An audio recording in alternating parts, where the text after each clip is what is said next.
Quando si dice lentezza della burocrazia, è il caso dell'assessorato regionale all'economia, assai lento nel formalizzare la consegna del Pala Congressi di Agrigento all'Ente Parco Valle dei Templi, ciò al fine di poter iniziare i lavori di ristrutturazione dell'immobile.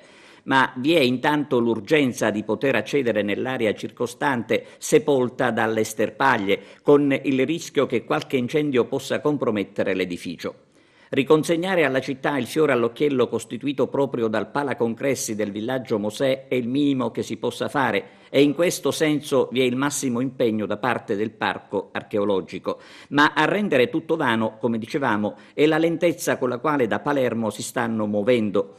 Abbiamo chiesto, ci dice il direttore del parco Giuseppe Parello, una consegna parziale dell'immobile in attesa di definire il passaggio definitivo. Questo, aggiunge Parello, ci darebbe la possibilità intanto di accedere all'interno e cominciare a bonificare l'area.